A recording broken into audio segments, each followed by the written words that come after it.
Bonjour bien-aimés frères et sœurs de Croix Triomphante TV. Très heureux encore ce matin d'être dans vos domiciles, à travers les ondes bien sûr.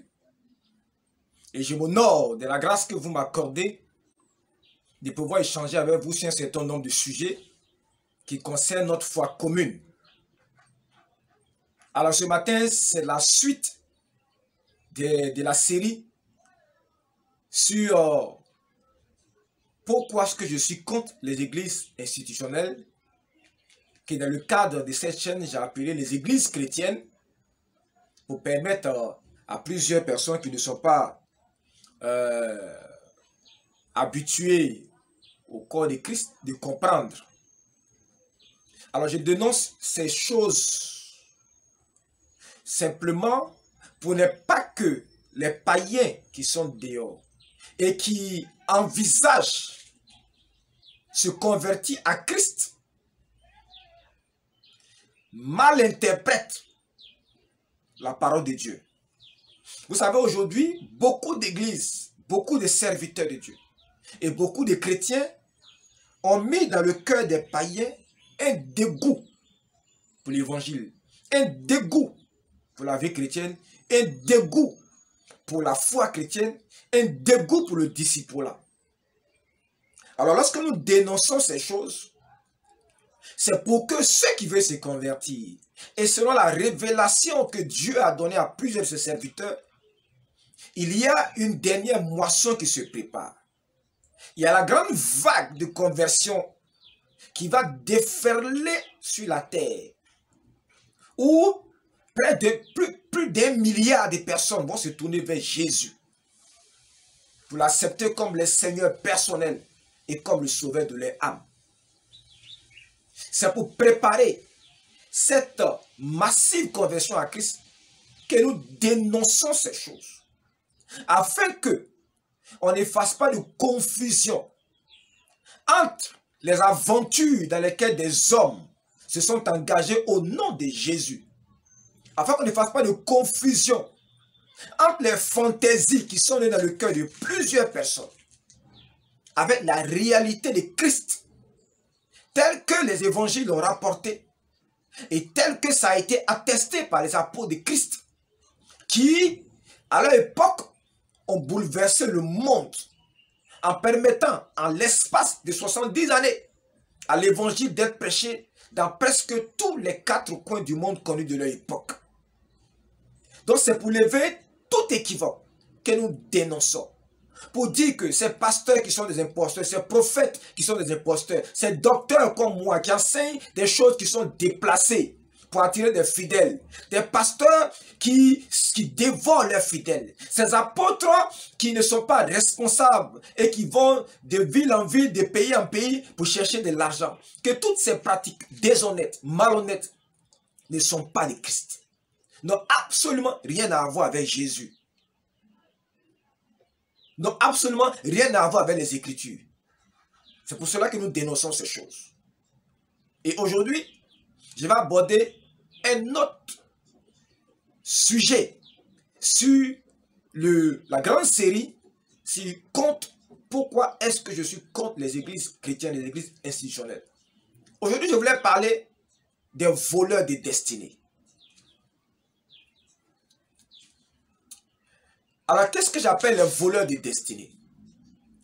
Les voleurs de destinée, c'est tout ce système conduit par des pasteurs, par des serviteurs de Dieu, par des prophètes, des prophétesses, des docteurs, des évangélistes, des apôtres, des bishops, des dadis et tout ce bric-à-brac là, qui ont développé des systèmes de pensée, des systèmes de travail, des systèmes d'organisation dans les églises que Dieu a confiées à leur direction, à leur charge, et qui ont brigadé des milliers, des milliers, des milliers de personnes qu'ils ont réduit en esclaves dans leurs églises, qu'ils ont réduit en serviteurs de leur vision, serviteurs de leur ministère, serviteurs de leurs églises, et qui, aujourd'hui, empêchent ces frères, ces bien-aimés frères et sœurs là, de marcher dans leur destinée propre, de marcher dans leur vision propre. Ils ont pris ces frères, ces sœurs, ces familles tout entières et ils les ont réduits à ne vivre, à ne respirer, à ne travailler que pour leur vision à eux, parce que c'est eux les fondateurs. Et parce qu'ils ont fondé une église. D'ailleurs, même là, c'est une imposture quand quelqu'un dit qu'il a fondé une église. Parce que c'est pas ce que la Bible dit. Jésus a dit, je bâtirai mon église. Et dans Actes des Apôtres, on dit, le Saint-Esprit ajoutait à l'église ceux qui étaient convertis. Et lorsque l'apôtre Paul parlait aux Éphésiens, pour son dernier passage, il donnait des consignes aux anciens d'Éphèse en leur disant de prendre garde aux fidèles à l'église, que le Saint-Esprit s'est acquis, que le Seigneur s'est acquis par son propre sang. Donc c'est Jésus qui bâtit les églises. Ce n'est pas un fondateur. Bref, c'était juste une parenthèse. Donc, il y a ceux que j'appelle les voleurs de destinée. Je voulais vous expliquer quelque chose, bien-aimés frères et sœurs. Dans l'église de Christ, il n'y a pas qu'une vision. Mais tous ceux qui ont été appelés en Christ, vous savez, les promesses des Écritures, ce ne sont pas des promesses qui sont faites aux pasteurs, et les pasteurs prennent ces promesses-là pour venir vous en donner une partie. Toutes les promesses des Écritures sont des promesses qui sont faites en l'ensemble du corps de Christ, c'est-à-dire à tous les chrétiens sans exception. Il n'y a pas de promesses pour les pasteurs, les bishops, les dadis, les prophètes, les docteurs, les évangélistes, les apôtres et je ne sais quoi. Et puis, des promesses qui ont été faites aussi à une autre catégorie de personnes. Chaque promesse des Écritures est une promesse qui est faite pour l'ensemble du corps de Christ, pour les enfants de Dieu. Si tu es un enfant de Dieu, la Bible dit que tu es héritier de Dieu et tu es co-héritier de Christ. C'est-à-dire quoi? Tout ce que Christ a acquis à la croix, tout ce que Christ a reçu comme grâce et bénédiction de la part du Père, tu partages ces choses avec lui. Donc tous les 9 dons de l'Esprit sont des dons qui appartiennent à tous les chrétiens. Les 5 ministères sont des dons qui appartiennent à tous les enfants de Dieu. Et donc chaque enfant de Dieu qui est né de l'Esprit a une destinée et il a une vision qu'il a la responsabilité d'accomplir, de conduire dans cette vie. Et les 5 ministères qui ont été donnés pour encadrer les chrétiens, pour les aider à développer la vision que Dieu a mis dans leur cœur, à développer leur destinée prophétique. Parce que quand vous êtes en Christ, Dieu met dans vos cœurs une destinée en rapport avec l'œuvre de Christ. Dieu met dans vos cœurs un fardeau, un souci. Il met dans vos cœurs un désir brûlant, ardent, qui est votre vision personnelle. Et vous êtes né pour accomplir cette vision personnelle. Maintenant, c'est tout à fait possible que la vision que vous avez reçue soit une partie de la vision qu'un homme de Dieu, qui peut-être est votre conducteur, votre guide, votre leader, a reçu. Dans ce cas-là, vous vous associez à lui dans son ministère. Mais vous ne le suivez pas aveuglément, mais vous accomplissez pour son compte, pour son ministère, la part que Christ vous a donnée. Et dans ce cadre, vous êtes les patrons de la vision que vous avez reçue. Vous pouvez être dans l'église d'un apôtre et vous savez qu'il va partout le monde entier pour annoncer l'évangile. Dieu peut vous donner un ministère d'intercession en faveur de cet apôtre-là. Mais ce n'est pas chez lui que vous devez aller prendre les ordres. Parce que ce n'est pas lui qui vous a appelé. Et ce n'est pas devant lui que vous devez rendre compte. Vous devez plutôt vous tourner vers celui qui vous a oint pour ce ministère d'intercession et commencer à prier conformément à la volonté de celui qui vous a oint, c'est-à-dire de Jésus-Christ. Vous pouvez être dans une église où vous êtes avec quelqu'un qui, au-delà de toutes ses activités, a un puissant ministère d'évangélisation et qui a besoin de moyens pour aller de ville en ville, de pays en pays, pour pouvoir prêcher l'évangile. Et à cause de cela, Dieu peut mettre dans votre cœur, un don de libéralité. Et Dieu peut vous ouvrir des portes où vous êtes richement bénis. Et Dieu va vous se révéler pour dire que c'est vous qui l'avez suscité pour financer les activités de cet évangéliste-là. Mais ce ministère de libéralité-là, vous devez l'exercer en analogie de la foi en Christ. C'est-à-dire quoi? Vous n'êtes pas comptable devant cet évangéliste-là. Vous êtes comptable devant Christ qui vous a qui a mis en vous ce don de libéralité-là. Et c'est devant lui que vous devez vous tenir pour exercer ce ministère. Pourquoi? Parce que Dieu peut vous donner un don de libéralité pour soutenir plusieurs pasteurs de ministères différents. Mais si vous allez soumettre ce don, cet appel-là aux pasteurs de votre église, naturellement, il sera offusqué que vous puissiez financer d'autres églises, d'autres serviteurs de Dieu, au lieu de le financer lui. Parce que les besoins ne manquent pas dans la maison de Dieu. C'est pour cela que vous ne devez pas soumettre ce don de liberté, ce ministère-là, à la volonté d'un homme, mais vous tournez vers Christ qui vous a donné les moyens pour que vous puissiez exercer ce ministère-là conformément à la volonté de Jésus-Christ et non pas à la volonté de votre pasteur. Parce que ce n'est pas votre pasteur qui vous a appelé. Ce n'est pas votre leader qui vous a appelé. C'est Christ qui vous a appelé. Malheureusement, aujourd'hui, quand vous êtes membre d'une assemblée, le leader de cette assemblée-là a tendance à avoir une même mise sur toutes les âmes qui sont dans son église. Les contrôler jusqu'à contrôler même tout ce qu'ils font. Les biens, leur vie, ils contrôlent tout. Ce sont ceux-là que j'appelle les voleurs de destinée. Ils vous prennent vous tous. Ils prennent votre temps. Ils prennent votre argent. Ils prennent vos capacités. Ils prennent vos dons spirituels et ils les mettent au service de lui, sa vision. Et il va formater vos esprits comme si vous étiez des gens incapables d'aucun bien, comme si vous étiez des gens à qui Dieu ne s'adresse pas, que Dieu ne connaît pas, et que c'est lui que Dieu connaît, et que c'est lui que vous devez servir. C'est absolument faux. C'est absolument faux. Regardez, je vais vous donner un exemple.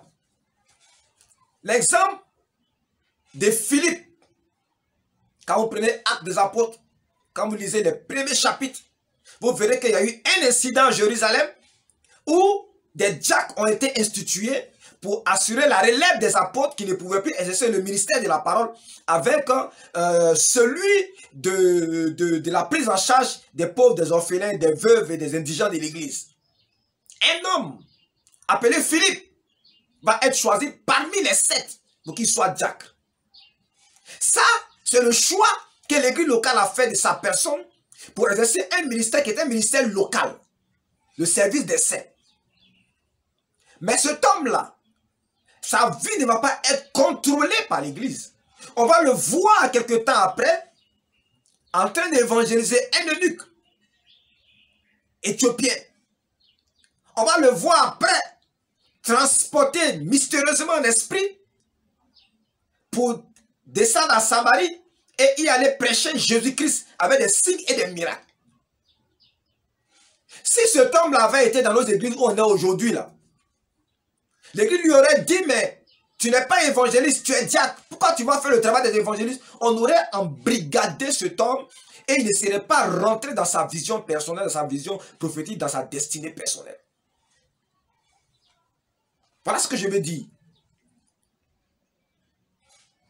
Donc, il faut arriver à un niveau d'organisation de l'église pour faciliter l'éclosion des visions personnelles, des visions individuelles. Vous allez me dire, mais si on fait ça, l'église sera divisée. L'église ne peut pas être divisée. Ce sont plutôt les organisations humaines que les gens ont créées là, qui vont avoir des problèmes. Et c'est tant mieux que ces organisations aient des problèmes parce qu'elles ne sont pas de Christ. Bien au contraire, elles privent le Seigneur Jésus-Christ de toutes ses ressources au niveau de ses enfants. Évidemment, si vous prenez une grande église, comme les églises connues actuellement sur la place à Abidjan, elles n'oseront pas faire ça. Parce que si elles font ça, tout ce qu'elles ont bâti là, cet échafaudage humain, où il y a mensonge, intimidation, lavage des cerveaux et tout ça, là, ça va s'écrouler. Parce que ça, ce n'est pas l'église. Ce sont des organisations humaines. Ce n'est pas l'église. Ce sont des organisations humaines. Tout ce que vous connaissez, Assemblée de Dieu, Baptiste, Mission, Réveil, ce sont des organisations humaines. Ce n'est pas ça l'église de Christ. L'église de Christ est un corps mystique, invisible, qui n'a ni forme, ni taille, ni hauteur, qui est inconnaissable, qu'on ne peut pas maîtriser, qui est intangible. Dont les membres sont par tout le monde. Certains sont vivants, d'autres sont morts, d'autres sont au ciel. Tout ça fait partie de l'église de Christ. Donc, ces gens-là volent vos destinées. Ils vous empêchent de marcher dans l'appel personnel que vous avez reçu de Dieu. Et je le dis, quand on parle d'un appel, ce n'est pas un appel pour être pasteur, ce n'est pas un appel pour le seul ministère de la parole. Il y a une diversité d'appels, d'opérations, d'activités dans le corps de Christ. Une diversité. Il y a donc une diversité d'appels, une diversité d'opérations dans le corps de Christ. Mais vos pasteurs ne vous parleront jamais de ça. Jamais. Ils ne vous diront pas, par exemple, que Dieu peut vous appeler à un ministère dans le service où vous travaillez. Ce n'est pas un ministère pour faire une cellule de prière. Ça peut être un appel à transformer votre société, à transformer votre administration, à amener, à procurer du bien-être à ceux qui sont vos collègues de service. Dieu peut vous appeler à exercer un ministère en faveur d'une région du pays pour y développer les activités agro-pastorales. Oui, Dieu peut faire ça. Il est le Dieu de l'humanité. Il n'est pas le Dieu de l'église. Mais aucun de vos pasteurs ne va vous parler de ça. Et quand vous avez ce désir dans votre cœur et que vous partagez ça, ils vont vouloir que l'église s'approprie votre vision. Et puis le jour que vous ne serez pas en odeur de sainteté avec le fondateur, il va vous chasser de l'église et ils vont récupérer votre vision là pour essayer de l'exercer. Et ça crée de la cacophonie, du désordre dans le corps de Christ. Voilà le drame de nos églises aujourd'hui. Voilà comment est-ce que les églises chrétiennes privent, le corps de Christ prive nos nations des valeurs, des capacités, d'intelligence. On a embrigadé tout cela dans l'église, dans une dénomination. Et tu ne peux rien faire en dehors de cette dénomination-là. Tu ne peux même pas t'absenter un dimanche. Parce qu'on t'a invité quelque part. Il faut une autorisation. C'est tout cela qu'ils appellent des voleurs de destinée. Si vous voulez voir Christ, si vous voulez voir la gloire de Dieu dans votre vie, si vous voulez voir Christ marcher avec vous, regardez en vous-même. Vous avez une destinée au-dedans de vous. Regardez en vous-même, il y a une vision divine en vous. C'est pour elle que vous êtes nés. Cette vision-là va se superposer à l'église où ils sont. Pour d'autres, cette vision va les amener à quitter le milieu où ils sont. C'est ça, le corps de Christ. Mais ce que nous voyons aujourd'hui dans les dénominations là, non, ce n'est pas ça Christ. Ce n'est pas ça Christ. C'est plutôt des gens qui ont volé la destinée des milliers, des milliers, des milliers de personnes. Qui ont privé plusieurs chrétiens d'une occasion extraordinaire pour marcher avec Christ main dans la main, comme un ami. Parce que lorsque vous marchez dans la destinée prophétique, la destinée de votre cœur, oh Jésus-Christ, il se révèle à vous d'une manière extraordinaire. Mais si vous partez vous a servi dans le ministère d'un homme, dans la visite d'un homme, vous n'êtes comptable que devant cet homme. Vous n'êtes pas comptable devant Christ. Jésus-Christ ne vous connaît pas. Parce que vous êtes en train de faire des choses pour lesquelles il ne vous a pas appelé. Regardez en vous. Regardez en vous. Vous allez discerner la vision personnelle, individuelle, ce pourquoi vous êtes né. Ce qui fait de vous une créature originale, unique. Ce n'est pas votre tête. C'est ce que Dieu a mis en vous. Vous êtes la seule personne qui peut accomplir ça. Si vous échouez, Dieu sera obligé de prendre cette vision et de la donner à d'autres personnes. Et il y a comme ça des milliers de frères et sœurs qui ont perdu leur destinée prophétique, qui vivent comme des vagabonds sur la terre, parce qu'ils ont décidé de vivre pour un homme, de vivre pour une institution, de vivre pour un groupe, au lieu de vivre pour Christ et laisser le Saint-Esprit révéler les profondeurs des mystères concernant sa vision personnelle. Regardez, moi c'est en 2004 que j'ai reçu dans mon cœur le fardeau d'une agence missionnaire qui va appuyer et aider les autres serviteurs de Dieu à travailler pour Christ, à rentrer dans leur destinée prophétique. Depuis 2004. Oh, j'ai cherché à m'éloigner de cette vision. J'ai cherché à travailler dans des églises, à faire certaines choses. Mais plus je m'éloigne de cette vision, plus elle revient dans mon cœur avec plus de poids. Et j'ai fini par comprendre que c'est ce pourquoi je suis né. C'est ce pourquoi je suis né. C'est ma part. C'est la part que Christ m'a donnée de lui-même, de son ministère, de sa vie. Coacher les autres, les aider, les financer, les conseiller, les consoler, les visiter, les appuyer. Faciliter le travail qu'il doit faire pour le Seigneur Jésus. C'est mon appel. C'est pourquoi je n'ai pas d'appel pour être pasteur d'église, pour être membre d'une église. J'ai essayé, mais ça ne marche pas. J'ai essayé, mais ça ne marche pas. Donc, bien aimé, voilà ce que je voulais dire. Maintenant, si vous voulez des références bibliques de ce que je dis, lisez dans le livre des Hébreux, où Jésus dit, tu n'as venu ni offrande ni sacrifice, mais voici, ô Père, je viens pour faire ta volonté. Dans le rouleau, il est écrit de moi. Jésus-Christ parlait d'un rouleau où des choses ont été écrites de lui, et c'est pour ces choses-là qu'il est né. Pour accomplir ces choses. C'est ce que j'appelle la destinée.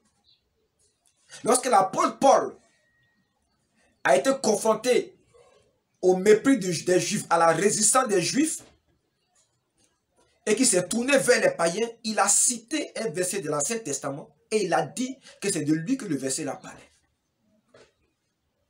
David a dit, avant que je ne naisse, tous les jours de ma vie étaient inscrits dans ton livre. Tu les connaissais tous. C'est ce qu'on appelle la destinée prophétique.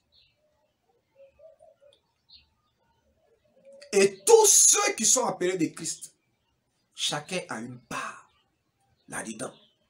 Par rapport au corps de Christ, par rapport à la grande mission de l'Église. Je ne parle pas d'un aspect de ta vie en dehors de l'Église. Hein. Je parle de ta vie en tant que membre du corps de Christ.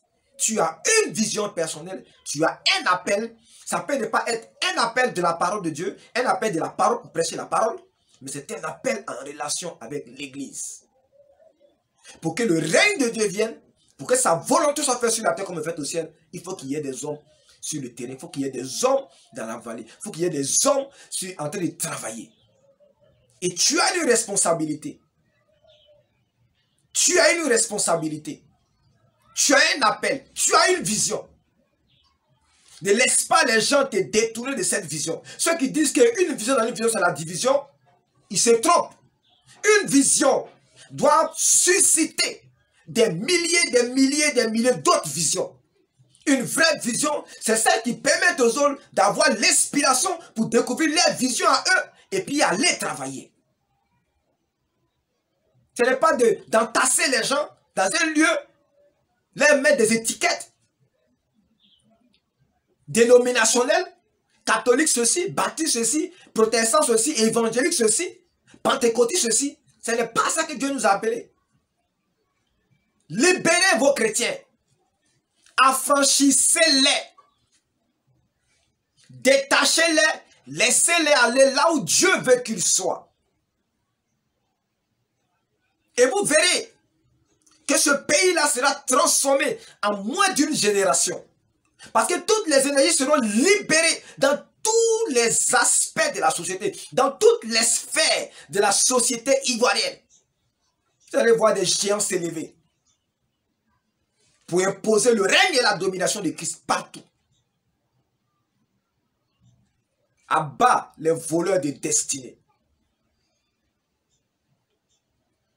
Ne laissez pas les gens vous priver du but pour lequel vous avez été créé, du but pour lequel vous êtes venu en Christ.